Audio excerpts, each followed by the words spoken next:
Name recognition is the number one factor in being a successful political candidate, and its power is what hampers our ability to elect better representatives, especially in Ohio. In politics, name recognition refers to the extent to which a candidate's name is known and recognized by the voting public. It measures how familiar people are with the name and is often expressed as a percentage, like this data from the 2024 presidential election possible VP picks.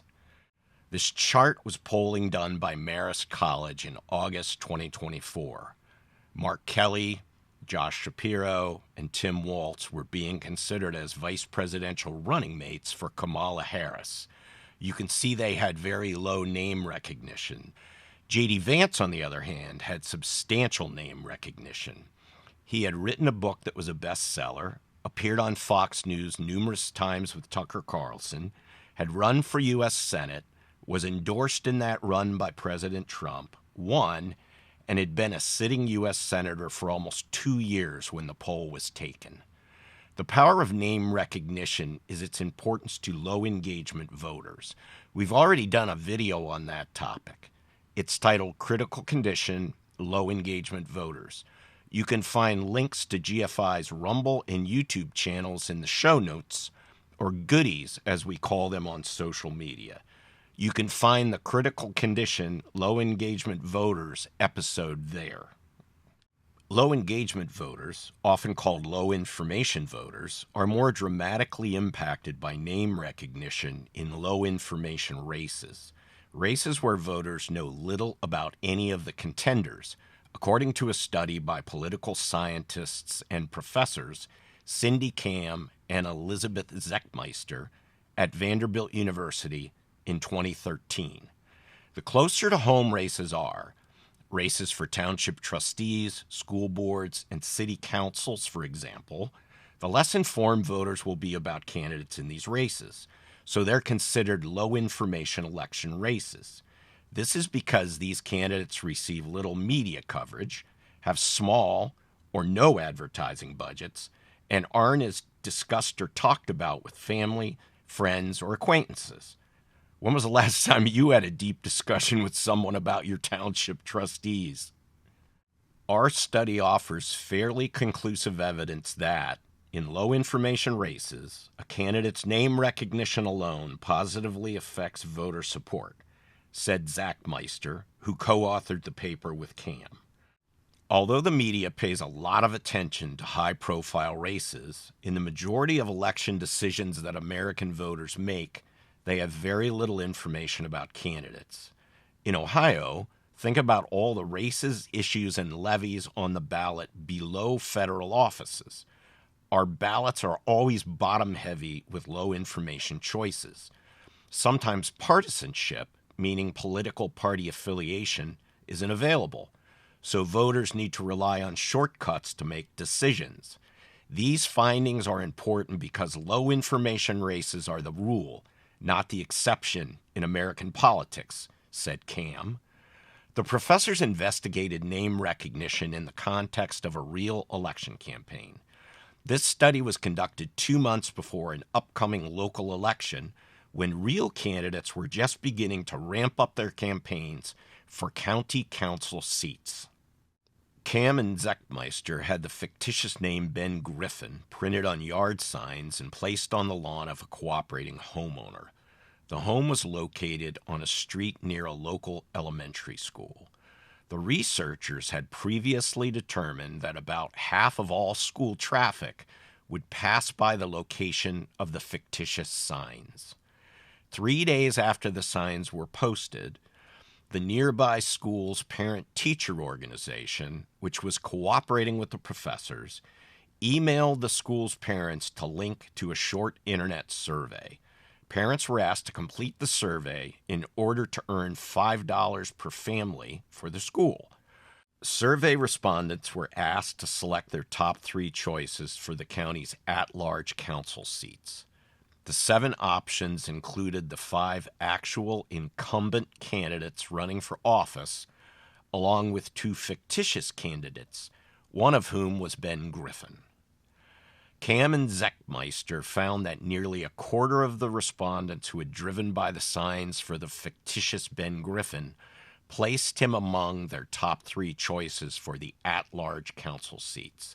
Meanwhile, only about 14% of the respondents in the control group, those who would not have driven by the fictitious candidate signs, placed Griffin among their top 3 choices. As Zeckmeister noted, the 10% difference is sizable given the small number of days we carried out the experiment and how unobtrusive the yard signs were.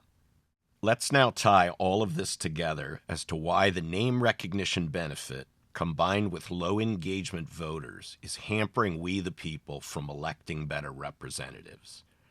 If we feel we have a majority of bad, weak, or corrupt elected representatives now, their incumbency gives them such a significant name recognition advantage that it's almost impossible to unseat them. It can be done, but in an environment with perhaps 1 million or more low engagement voters in Ohio, this would typically take lots of money. Incumbents have an advantage there as well.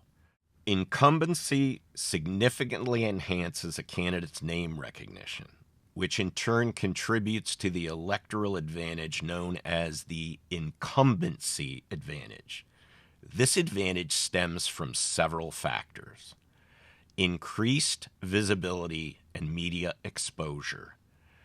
Incumbents often receive more media coverage due to their active role in office, leading to higher public visibility. This consistent exposure reinforces name recognition among constituents. Campaign resources and financial support. Incumbents typically have greater access to campaign funds, allowing for more extensive advertising and outreach efforts. This financial edge enables them to further solidify their name recognition compared to challengers. Constituency service and direct engagement. Holding office provides incumbents with opportunities to engage directly with constituents through services and community events. Such interactions not only build rapport, but also enhance name recall among voters. There is empirical evidence from research that indicates incumbents enjoy a substantial electoral advantage, partly due to increased name recognition. A study analyzing U.S. state legislature elections found that incumbency accounts for approximately a 9 percentage point increase in voter share. Incumbency bolsters a candidate's name recognition through heightened visibility, resource advantages, and direct constituent interactions, all of which contribute to a measurable electoral edge over challengers. How do we see this manifested in elections? According to Open Secrets and Ballotpedia, here are some statistics. U.S. House of Representatives. Incumbents in the House have consistently high re-election rates.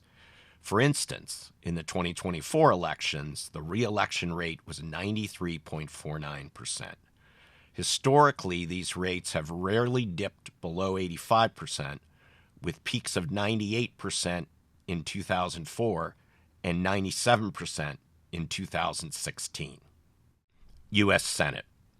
Senate incumbents also tend to be reelected at high rates, although slightly lower than their House counterparts.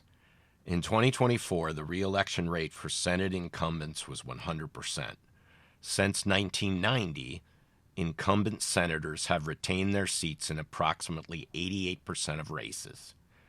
State legislatures.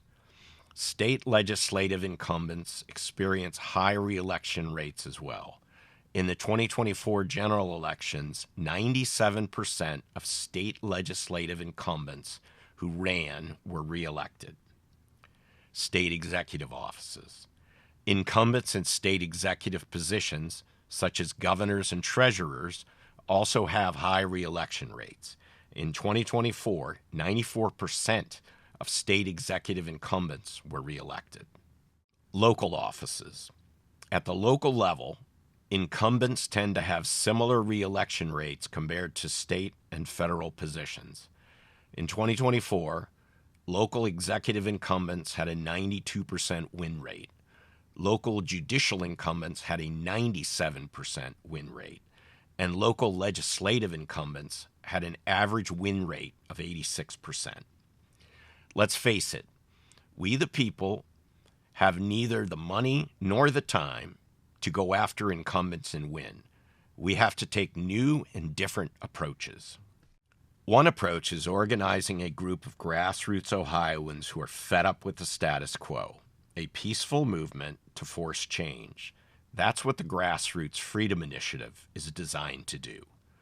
Researchers have concluded it takes only 3.5% of a population to make revolutionary, peaceful change. Ohio has 8 million registered voters. 3.5% is 280,000. Our goal is to regularly communicate with at least 280,000 Ohioans at the push of a button. This is one way, a simple, efficient, almost cost-free way to take on the gigantic incumbency advantage our poorly performing elected representatives enjoy.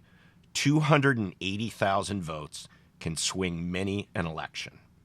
With technology, we can circulate useful information that the legacy corporate media and major political parties in Ohio, both Republican and Democrat, refuse to provide and often hide.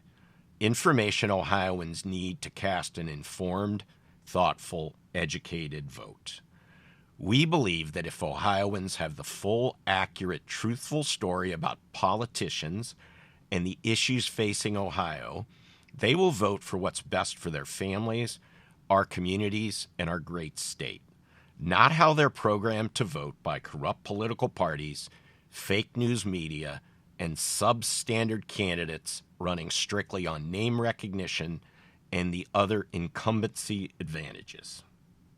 This video is brought to you by the Grassroots Freedom Initiative, or GFI for short. If you're not already on our email and text lists, please be sure to join our network of thousands of Ohioans. It's easy, free, and we won't ask you for money.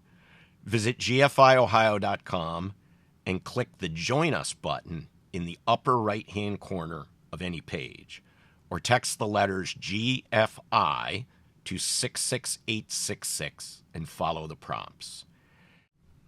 And please be sure to find and follow us on YouTube and Rumble. Subscribe, hit the notification bell, and give us a like to be made aware when we post new content. Thanks for watching. Please remember to stay informed and get engaged.